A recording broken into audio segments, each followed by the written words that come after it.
കേരള സർവകലാശാല, അതുപോലെ തന്നെ കാലിക്കറ്റ് സർവകലാശാല, വിവിധ കോളേജുകളിൽ ഇലക്ഷൻ നടന്നു.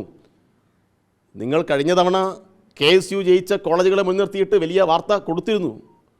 ഇത്തവണ എന്താ സ്ഥിതി? മഹാഭൂരിപക്ഷം വരുന്ന കോളേജുകളും SFIയുടെ നിയന്ത്രണത്തിലേക്ക് വന്നു. MSFകാരൻ പിടിച്ച ബാനറിൽ KSUവിനെ തോൽപ്പിച്ചിരിക്കുന്നു, അല്ലേ? അതല്ലേ MSFകാരൻ പിടിച്ചത്?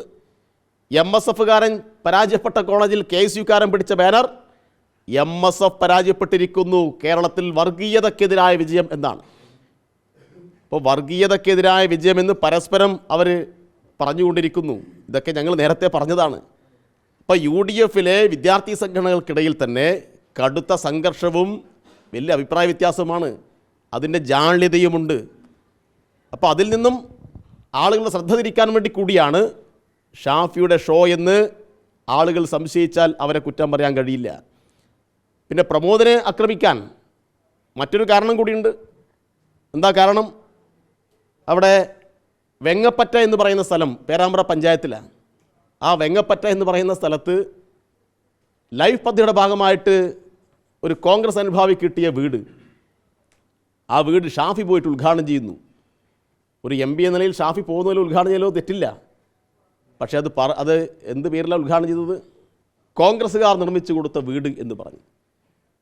ലൈഫ് പദ്ധതിയുടെ ഭാഗമായിട്ട് സംസ്ഥാന ഖജനാവിൽ നിന്നും ഫണ്ട് ഉപയോഗിച്ച് നിർമ്മിച്ച വീടിൻ്റെ താക്കോൽദാനം കോൺഗ്രസ്സുകാർ നിർമ്മിച്ച വീട് എന്ന് പറഞ്ഞ് ഷാഫി നാണമില്ലാതെ പോയി ഉദ്ഘാടനം ചെയ്തു. പേരാമ്പ്രയിലെ പഞ്ചായത്ത് പ്രസിഡന്റ് പിറ്റേ ദിവസം പത്രസമ്മേളനം നടത്തിയിട്ട് പറഞ്ഞു, ഇത് ഷാഫിയുടെ പാർട്ടി ഉണ്ടാക്കി കൊടുത്ത വീടല്ല, ഇത് പഞ്ചായത്ത് നിർമ്മിച്ച വീടാണ്.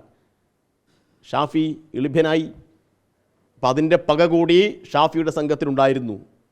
അപ്പോൾ ഇയാളെ ആക്രമിക്കാൻ, ഓഫീസിൽ കയറി ആക്രമിക്കാൻ പ്രേരണയായത് ഷാഫിയുടെ ഈ ലൈഫ് പദ്ധതി സംബന്ധിച്ച ഷോ, കോൺഗ്രസ് വീടാക്കി മാറ്റിയ ഷോ പൊളിഞ്ഞു പോയത് കൊണ്ടാണ്. അതിൻ്റെ പ്രതികാരം കൂടി ഇതിന് പിന്നിൽ ഉണ്ട് എന്നും നമ്മൾ മനസ്സിലാക്കേണ്ടതുണ്ട്.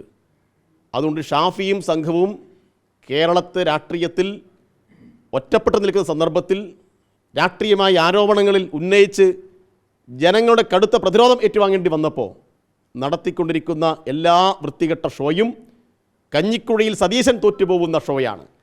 അതുകൊണ്ട് കഞ്ഞിക്കുഴിയിൽ സതീശന്മാർക്ക് കേരള രാഷ്ട്രീയത്തിൽ ഇടമില്ല എന്ന് പ്രഖ്യാപിക്കേണ്ടതുണ്ട്. നിങ്ങൾ വാർത്താ മാധ്യമ സംഘം അത്തരം കാര്യങ്ങളിലേക്ക് ക്യാമറ നീട്ടേണ്ടതുണ്ട്. ഇവിടെ ഇപ്പോൾ ചില ചാനലുകളുണ്ടല്ലോ, റിപ്പോർട്ടർ TV ഉൾപ്പെടെയുള്ള റിപ്പോർട്ടർമാരിവിടെ ഉണ്ടല്ലോ. എന്തായിരുന്നു മേപ്പയ്യൂരിൽ ഈ ഷാഫിയുടെ ഇതേ ഗുണ്ടാസംഘം റിപ്പോർട്ടർ ചാനലിനോട് ആക്രോശിച്ചത്? അവിടെ റിപ്പോർട്ടർ സംഘത്തെ അങ്ങോട്ട് കയറ്റിവിട്ടിരുന്നോ? അപ്പോൾ ഇതാണ് അവർ നടത്തിക്കൊണ്ടിരിക്കുന്നത്.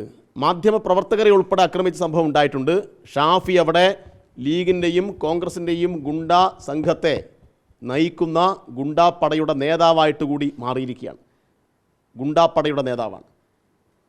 5:30-6 മണിക്ക് പ്രകടനം അവസാനിച്ചു. ഷാഫി വരുന്നത് 7:30-ക്കാണ്. ആ സമയം വരെ UDFകാർ റോഡ് ഉപരോധിച്ച് നിൽക്കുകയാണ്. അപ്പോൾ പോലീസ് അങ്ങേയറ്റത്തെ ആത്മസംയമനം പാലിച്ചു എന്നാണ് ആ ദൃശ്യങ്ങൾ കാണുമ്പോൾ മനസ്സിലാക്കാൻ വേണ്ടി കഴിയുന്നത്. അതുകൊണ്ട് ഷാഫിയുടെ ഷോ തിരിച്ചറിയണം എന്നാണ് DYFI ആവശ്യപ്പെടുന്നത്.